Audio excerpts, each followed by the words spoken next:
So, in addition to the Tropeognathus that was revealed today, we got an additional 9 new dinosaurs and prehistoric reptiles revealed, starting with Ankylodocus. So, this right here basically confirms that, at least in my mind, this confirms to me that all of the hybrids from Jurassic World Evolution 2 are returning to this game, which is what we were all expecting, and it looks like they kept the original Ankylodocus design, so that's great to see.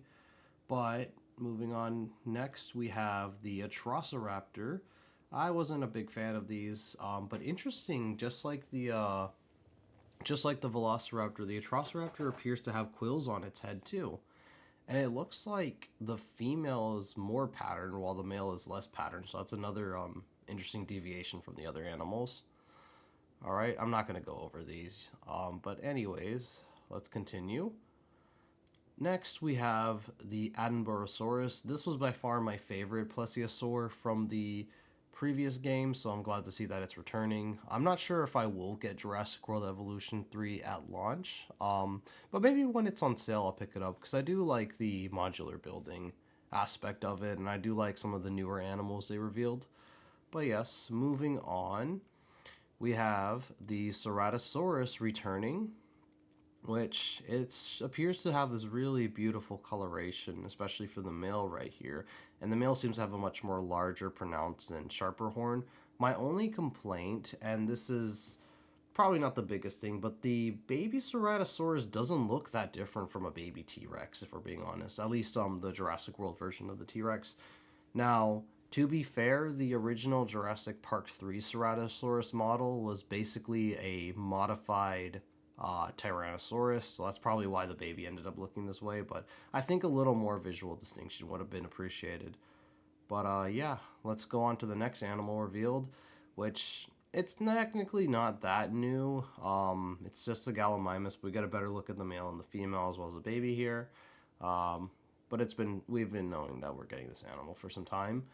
And then, of course, this is a deluxe edition animal. However, we get a better look at them here. And these are the Guanlong.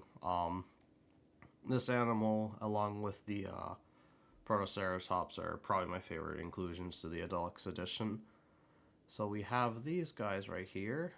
All right, moving on.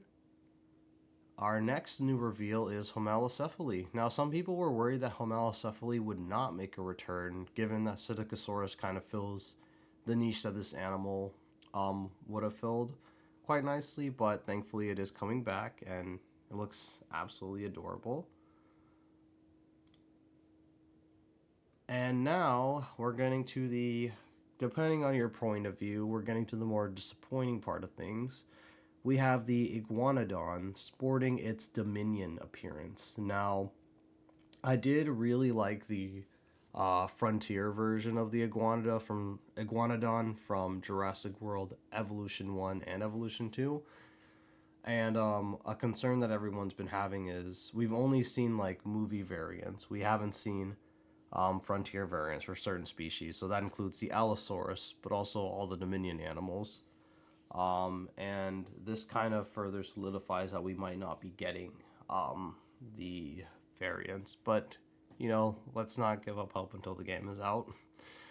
Especially because I think this is probably the more disappointing reveal here. Let's go back.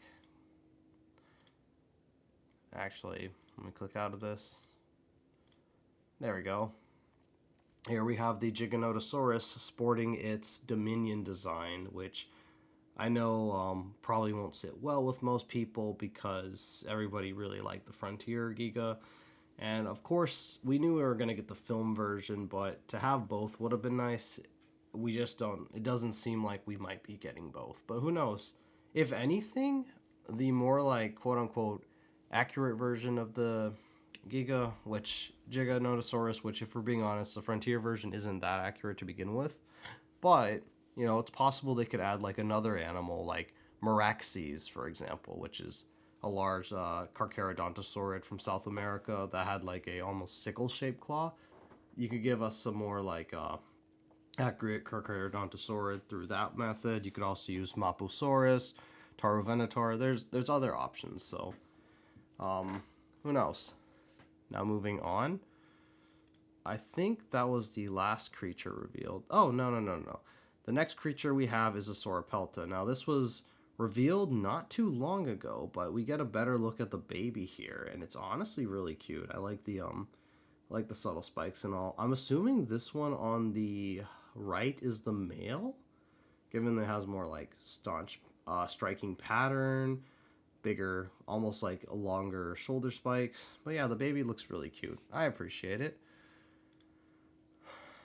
And then, last but not least, we have, from today's reveal, the Tropeognathus. So, I really, I don't know, I wasn't really a fan of this design from the first game. I'm still not a fan for the second one, but it does look a little better in this game.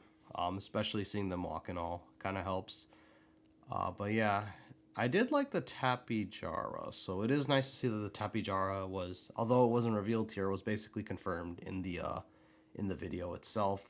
Given that they name dropped it, but also showed in the animal UI that these animals do not like Tapejaras. So that's good to see. So yeah, those are the new animals coming to Jurassic World Evolution 3. Well, I wouldn't say new animals per se. The good majority of these, or practically all of these, were returning species that just weren't confirmed yet. Let me know what your thoughts are in the comments below, and if you guys are excited for the game, or if you guys might be holding off to get it. Yeah, we'll just wait and see, because the game is only about like less than 2 months out, so we'll see how things turn out. Anyways, if you enjoyed this video, please leave a like, comment, and subscribe, and I'll see y'all in the next one. Bye-bye.